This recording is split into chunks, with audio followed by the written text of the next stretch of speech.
The UFL Conference semifinals begin tomorrow, and if you missed any wild card action, well, you missed a lot. St. Louis at Cincinnati. Third play of the game. Karen Kaizumi down the field. Central House, 62 to the house. St. Louis takes an early 7-0 lead on the road. Mac Chima hands it off to Al Ingram III, and Cincinnati does it on the ground. Into the red zone, down to the 6, where Mac Chima would hit his red zone target. Warren Murray wide open, can't do that. We're all tied at 7 in the second quarter. Fast forward to the third quarter, still tied at 7. Chima and the Cincinnati offense working. St. Louis, bad penalty there. Grabbing the face mask of Violet Thomas. It's going to tack on 15 more. First and goal with the 3, end of the drive, punch it in. Ingram, touchdown, Cincinnati, 14-7. Vultures. Fourth quarter now. St. Louis looking for some momentum. Howes again down to the Cincinnati 36. Then Koizumi, don't know how she got that pass off. Camille Wells with a first down at the 24-yard line. St. Louis on a third down and 3. They got a chance to tie the game right here, right now. But Koizumi is sacked. The drive would stall out. St. Louis would stay patient. Field goal is good.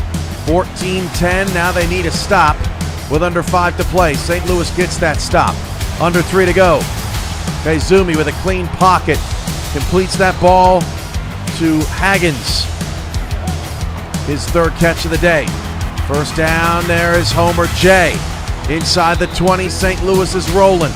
1:38 to go in the fourth quarter. Karen Kaizumi for the lead. You bet. 17-14. Say goodbye to the fans. Made the trip up north to Cincinnati, but wait, there's more. Mac Chima down to Warren Murray inside the 20. That's all the Vultures would need to tie the game and force overtime. We're all tied at 17, and the playoff opener is going to extras. In extras, Chima, Murray gets him on the outside of field goal range, and then Al Ingram III finishes the job. Technically, the kicker did, but the Vultures move on from 36, beat St. Louis 20-17. Cincinnati on the road next week. We'll tell you to who as we get later into the highlights. Vegas at Dakota. Same wild card block, same fun. Xavier Charles in a scoreless game. Close to the end of the first quarter. Pick 6. Devils take a 7-0 advantage. In Sioux Falls, Billy Flagg, the quarterback, trying to shake off that interception. He certainly does that. Finds a wide open receiver down the sideline into the end zone. Flagg at that point was 6 of 7. The Dakota's drive ends in 3. Devils still protecting a 4-point lead. And the only touchdown in this game is still on the defensive side of the ball. Stearns to David Glidden. Down to the 2-yard line. 10 of 13 at that point for Stearns, but that drive would end in a field goal. Devils still up 10-3. Got the ball middle of the third quarter. Frank Stearns against a blitz that gets picked up. Wide open, Ethan Flowers. Vegas is moving.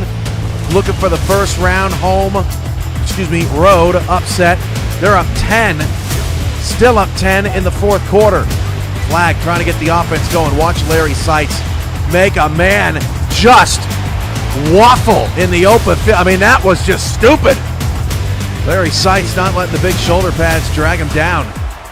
9 minutes to go in the fourth quarter. Flagg continues to matriculate. Say that 5 times fast. Billy inside the 5-yard line with that completion. Second and goal. Flagg to Tony Horn Jr. Wide open. 13-10. Dakota gets the ball back. 1:05 to go. Things are starting to slip away for the Devils. Flagg finds Horn Jr. to the bottom of the screen. Very next play. 43 seconds left. Flagg steps up in the pocket. Finds Horn Jr. again. Dakota can't punch it in. They get down to the 1. They take the points. And look at that. We're going to overtime again. 8 minutes into overtime. Frank Stearns says, I got a lane. I'm going to do it myself. Until he coughs the football up. Rick Kuhn takes it back the other way and scores. What a way to end the season for the Devils, who led the league in sacks among other excellent accolades, but it wasn't enough. The Dakota Rhinos survive, score 16 unanswered points at home and advance. They'll be on the road in the next round to a team to be determined. Rochester at Dallas in the nightcap. This one was not much for offense in the first half. 6-0 Dallas, 1:36 to go in the first half. And Cameron Duty's still slinging it, getting Dallas into position to get more points. Duty, just before the half is over, finds Rashad Lockley, and then 3rd down and 7, 2 seconds to go. Dallas decides to go for it. Look at the guts. Freddie Grady, right before the half, makes it 13-0. Now Duty over the middle. That's Grady again. This was Grady's quarter. Dallas starting to pour it on. Grady one more time. Could be a prized free agent acquisition this offseason. 19-0 Dallas. Watch this. Corner blitz. Runs into his own man. And then Rashad Lockley does that. Man, the Dallas Talons are playing their best football this season right now. Travius James, 17 yards, barely touched. 26-0 right now. Late in the third quarter, didn't feel like a playoff game. James all the way up the gut, 12 more yards. Towards the end of the third quarter, Cameron Duty on a check down. Neil Rivers somehow gets 11 on that. Well, Walls in the end zone for the score. 33-0. Fourth quarter, Matt Wilson and company trying to get something going. That was a hospital pass. I don't know how Dijon Swan caught that one. Wilson one more time. Inside the 5, down to the 4 to Swan. And Matt Wilson will do it himself. Hey, at least Rochester didn't get shut out. It was their first playoff appearance in franchise history, dating back into their Ultimate Football League days. But it was a night to forget. That pass was caught by Wilson. Listen, Rochester had a great fourth quarter, just not a good first 3 quarters. Wilson was nice the first time. Let's do it twice. Touchdown into the end zone, but after an onside kick, it's Travius James just walking it in. A 40-piece for Dallas in the playoffs. They crush Rochester 40-14 despite no turnovers in the ball game. Dallas will be at home next week against a team to be determined. Phoenix at Salt Lake. How about that? Not a good week for UFL kickers, but that one was from 53, nearly blocked. Phoenix is on the board.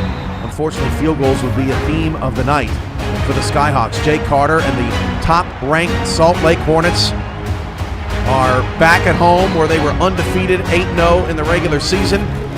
And they played just as good as ever. Chris Allure with the score, making it 7-3 Hornets. 8 minutes to go in the first half. Chris Allure, 54.